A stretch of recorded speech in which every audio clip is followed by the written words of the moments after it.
మంచు విష్ణు అని అడిగితే surprisingly other than all the controversies and all they were 3 top questions. నేను సర్ప్రైజ్ అయ్యాను.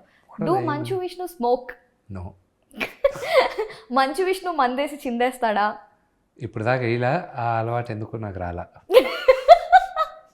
ఇప్పుడు ట్రోల్ అవుతారు మీరు, నిజంగానే అన్నా నువ్వు తాగవా అనేసి మనం ఇది అందుకే అందరూ ఏడిపిస్తారు నన్ను. విష్ణుతో ఏం పార్టీ చేస్తాం, కానీ అందరికీ మందు కలుపుతాను నేను అందరికీ డ్రింక్స్ మిక్స్ చేస్తాను. స్మోక్ నాకెందుకో నాకు ఆ పొగ పడదు. I don't like that. నేను 2 సినిమాల్లో స్మోక్ చేశాను, మోసగాల్లోనూ సూర్యంలోను. ఆ స్మోక్ దాని అందరూ చెప్పారు అసహ్యంగా ఉంది, నువ్వు ఒక నాన్ స్మోకర్ స్మోక్ చేస్తున్నట్టుంది, డోంట్ డూ ఇట్ అనేవాడు. దాంతో మందే నాకెందుకు I never went towards it. అంటే టేస్ట్ నచ్చాలి, ఏదైనా సరే మీకు నచ్చాలి, నచ్చితే చేస్తే okay. I don't like that. మందులలో ఒక్క టేస్ట్ నాకు బిట్టర్ టేస్ట్ నచ్చదు. Oh yeah, you have a sweet. I have a sweet. నాకు బిట్టర్ టేస్ట్ అంటే చేదుగా ఉంటే నాకు పెద్దగా నచ్చదు. వెన్నెల కిషోర్ గారు, ఈసారి మీరు తాగే మందులో పంచదార కలిపి విష్ణు గారికి ఇవ్వండి. కిషోర్ తాగుతాడు లేదో నాకు తెలియదు. I never seen him drink. Maybe ఈసారి బయటకు వెళ్ళినప్పుడు నేనే బలవంతంగా తాగిస్తాను. అప్పుడు అసలు స్వరూపం బయటకు వస్తుంది. అప్పుడు మీరు అనుకున్న ట్రిప్పులన్నీ వెళ్ళిపోతారు అర్ధరాత్రి పూట చెక్కేసి. So you don't smoke, you don't drink. What is the third question?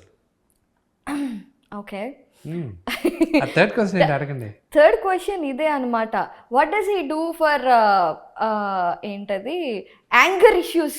Does he have anger issues అని? అది కామెడీగా నాకు కోపం వస్తుంది. కోపం రానివాడు మనిషే కాదని, కానీ ఐ డోంట్ బిలీవ్ పీపుల్. కోపం రాని వాళ్ళని నేను నమ్మను.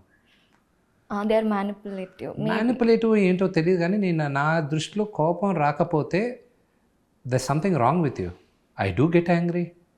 నేను కసురుతాను, నేను ఇది చేస్తాను. I'm a human being, I'm not perfect. But నాన్నగారికి ఉన్నంత కోపంలో నాకు 10% కూడా లేదు. నాకు ఏదైనా నచ్చకపోతే, ఒకరిలో నచ్చకపోతే నేను సైలెంట్ అయిపోతాను. I don't talk to that person. You give silent treatment? I don't talk to that person. పక్క వెళ్ళిపోయి దూరంగా ఉంటాను. నేను అసలు ఎవరైనా అరుస్తున్నా కూడా నేను ఆ దరిదాపుల్లో ఉంటాను, నేను దూరంగా ఉంటాను. బట్ అఫ్ కోర్స్ నేను ఫేక్ యాంగర్ లొకేషన్స్లో కొన్నిసార్లు కావాలని anger ప్రదర్శిస్తుంటాను.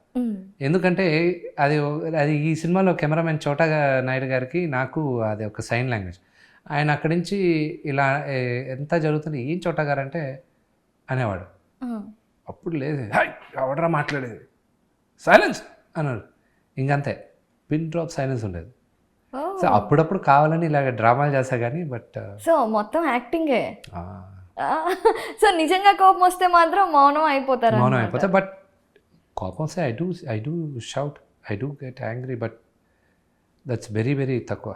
So my question is, అంటే మీరు స్మోక్ చేయనన్నారు, డ్రింక్ చేయనన్నారు, ఇప్పుడు జనాలు అన్నాక కాస్తంత కళాపోషణ ఉండాలని అనుకుంటారు కదా. I'm a very boring person. మీరు అదే నాతో సినిమాల గురించి మాట్లాడండి, ఐ టాక్, ఎన్ని అవర్స్ అయినా మాట్లాడతాను. ఎడ్యుకేషన్ గురించి మాట్లాడంటే ఐ వాంట్ టు లెర్న్. నాకు విపరీతంగా నాకు కొత్త టెక్నిక్ల గురించి నేర్చుకోవాలంటే ఇష్టం. ఇప్పుడు నెట్ఫ్లిక్స్లో ఏదైనా చూసినా, లేకపోతే ఏదైనా ఫారెన్ సిరీస్ చూస్తే వీళ్ళు ఎలాగ ఆలోచించారు, ఇది భలే ఉంది, how did he do it, టెక్నికల్గా ఎంత బాగా చేశారు, మనం ఎలా చేయగలం, ఆ స్టాండర్డ్ ఎలా రీచ్ అవ్వగలం అనేది నాకు అది నేర్చుకుంటూ ఉంటాను అనమాట. ఓకే, సో కొత్తవి నేర్చుకోవడం బాగా ఇష్టం. సో అయితే ఇప్పుడు నేను విన్నాను, ఇవాళ పొద్దున్న నేను మీ దగ్గరికి ఇంటర్వ్యూకి వస్తున్నా అంటే ఆయన త్వరలో ఓటీటీ ప్లాట్ఫామ్ ఒకటి పెడుతున్నారంటే నిజమేనా అని అడిగారు. సరే ఉండు కనుక్కుంటాను అని చెప్పాను. Is it true? నో.